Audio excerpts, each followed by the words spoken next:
Շնորհակալություն, բարև ձեզ սիրելի լրագրողներ, սիրելի հայրենակիցներ, անհայտ կորածների սիրելի ընտանիքներ։ Գիտեք, այս հարցերը մեծագույն կարևորության հարցեր են, անհայտ կորածների բռնությամբ անհետացած մեր տղաների մասին այսպես խոսելը մի կողմից մեծ ցավ է պատճառում եւ մենք ամեն ինչ կտանք, որպեսզի նման առիթ ու հնարավորություն երբեք չունենայինք։ Բայց սրանք նաև կոնկրետ այս հարցերը կոնկրետ ճակատագրեր են, կոնկրետ մարդկանց մասին է խոսքը եւ ամեն անգամ ես հիշում եմ մի քանի շատ դեպքեր, որոնք իսկապես ցույց են տալիս, թե որքան մենք պետք է ուշադիր ու հետևողական լինենք այս բոլոր հարցերի նկատմամբ։ Ես ընդհանրապես ասեմ օրինակ 1-2 օրինակ, որ շատ են դրանք հիշեցի, բայց ես շատ լավ հիշում եմ օրինակ մի դեպք, երբ նոր էր պատերազմը ավարտվել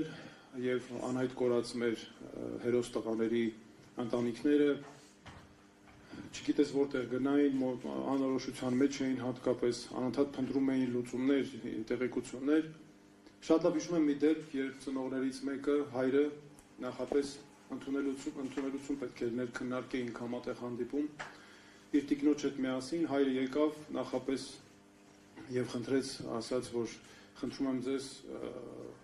երբ տիկնոջս հետ հանդիպեք, մի ասեք տիկնոջս, որ դեռ տղան անհայտ կորած է, որովհետեւ շատ ծանր կտանի տիկինը եւ առողջության համար շատ եմ անհանգստանում։ Շատ լավ հիշում եմ իմ ծանր հոգեբանական ապրումները, երբ նստած ես դիմացդ նստած է մայրը, որ չես կարողանում, չգիտես ինչ խոսել, որովհետեւ նախապես հայրը խնդրել էր ոչ մի բան չասել դեռ եւ ասել էր, որ ինքը ձևը կգտնի ասելու։ Կամ որքան շատ են, ես շատ լավ հիշում եմ ընտանիքներ, մինչև հիմա էլ ցավոք սրտի նրանք այդ վիճակում են, որքան շատ են սպասում տեղեկության իրենց տղայի մասին։ Գիտեք, ինչքան էլ կյանքը մենք բոլորն ասում են կյանքը շարունակվում է եւ պարոն Մուրադյանը, պարոն Հովսեփյանը շատ ճիշտ նշեցին, որ այս հարցերը հնարավոր չէ մոռանալ եւ որքան էլ ասեն կամ տպավորություն լինի, որ մենք մոռացության ենք հանգարցնում մատնել, մեր անհայտ կորածների ընտանիքները, մայրերը, հայրերը, նրանք միշտ են ապրում այս սպասումով, նրանց միշտ պետք է տեղեկություն որդու մասին, ինչ փուլ է, ինչպես նրանք շարունակեն ապրել եւ այս ամենը մեզ պետք է պարտավորեցնի, այո, որպեսզի մենք ոչ միայն նրանց մասին հոգ տանենք, այս ամբողջ տեղեկատվական համակարգը աշխատի հատուկ նրանց համար, այս իրավապաշտպան համակարգը, պետությունը պետք է գիշեր-ցերեկ ուղղակի ամեն ինչ անի, ամեն բան անի, որովհետեւ եթե մենք այս կարևորագույն հիմնարար հարցերի լուծումներ չենք տալիս, ապա անիմաստ է ընդհանրապես խոսել խաղաղության գործընթացի, որովհետև խաղաղությունը չի կարող անտեսել մարդու իրավունքները։ Այսօր օրինակ ես մի քանի կոնկրետ հարցի արդեն միջազգային անդրադառնամ։ Այս հարցերն այնպիսին են եւ նաեւ Ադրբեջանի հետ Ադրբեջանի վերաբերմունքը մենք պետք է ամեն ինչ անենք, որ Ադրբեջանը չկարողանա այս հարցերով մեզ մանիպուլացնի եւ 1980 վաճառի հետո նման հարցերը մեր վրա։ Տեսեք, Վաշինգտոնում կնքվեց նախաստորագրվեց խաղաղության համաձայնագիր։ Այդտեղ ամրագրված է ընդհանրապես, որ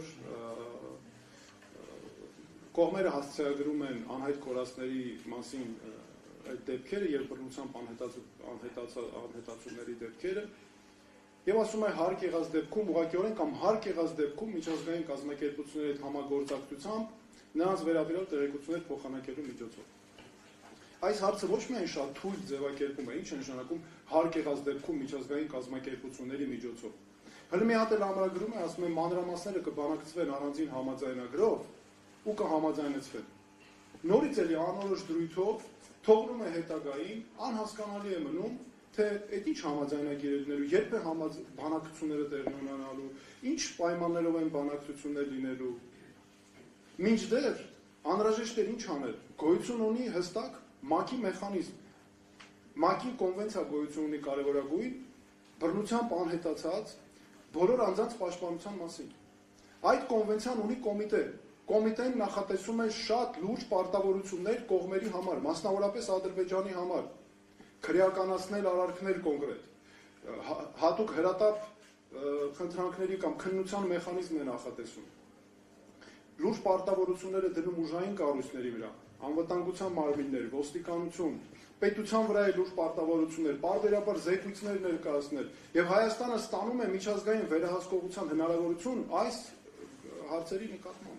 Իսկ հիմա ինչ, շատ ճիշտ նշվեց, Ադրբեջանը այսքան իր Արցախի տարածքում իր համար կառուցում է ճանապարհներ, շինարարություն է անում եւ այլն, մենք ինչի զանգվածային արտաշիրվում է հայտարարել, չէ, իրականացնում է արտաշիրման դեպքերն, բայց մենք ինչ գիտենք, ովքեր են այդ արտաշիրվող մարդիկ, հայեր չեն, որ դեպքերի հետ են կապված, ինչ է հետո մեզ պահանջներով բերելու առաջադրելու։ Մենք չունենք միջազգային վերահսկողության այսօր մեխանիզմ, որ այդ մեխանիզմով մենք կարողանայինք Ադրբեջանից պահանջներ ներկայացնել եւ ուզել այդ պահանջները, որովհետեւ երկկողմանի դեպքում ինչու չի ստացվում, որովհետեւ Ադրբեջանը ամեն ինչ միշտ արել է միջազգային հանրության աչքից մեկուսացնելու համար, առանձնացնելու համար այս նման բոլոր հարցերը։ Տեսեք ինչ է անում։ Ձեր կարծիքով կամ որևէ մեկը կասկածում է, որ Կարմիր խաչը փակելը, ՄԱԿ-ի կառույցները փակելը, ՄԱԿ-ի զարգացման գործակալությունը, փախստականների հարցերով գերագույն հանձնակատարի գրասենյակը, բնակչության հիմնադրամը եւ այլն։ Պատահական չի անում, նրանք միշտ մեկուսացրել են, ամեն ինչ արել են, որ մեկուսացնեն միջազգային հանրությունից այս բոլոր հարցերը։ Որովհետև հետո կարողանան նաև հետո մանիպուլյացիաներ են անում, բայց տեսեք ինչ են անում, այդ արտաշիրումներ, որ հայտարարել են, հետո պահանջներ են մեր նկատմամբ ներկայացնում 90-ական թվականներից սկսած, միջազգային մեխանիզմները իրենք չեն դիմում, չեն վավերացնում այդ պայմանագիրը,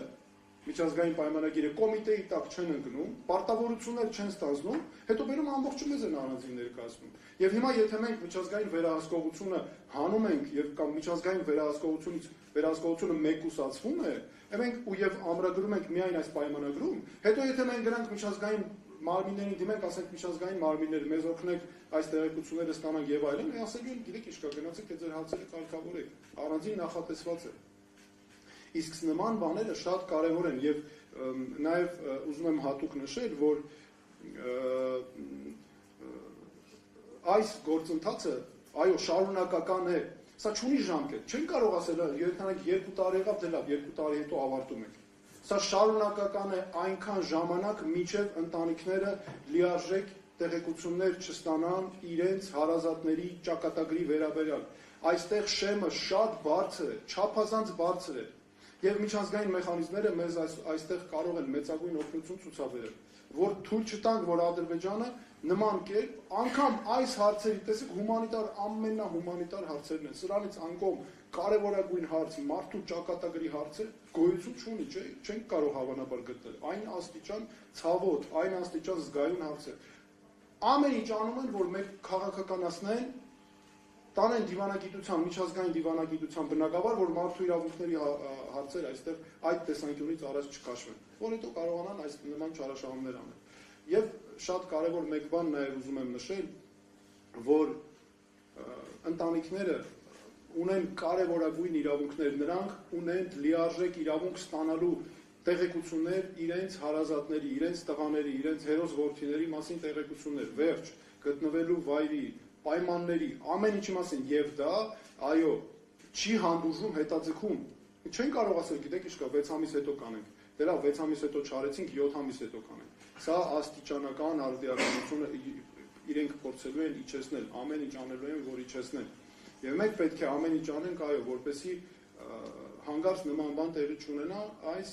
նաև մեխանիզմները հաշվի առնելով։ Շնորհակալություն նաև հրավերին։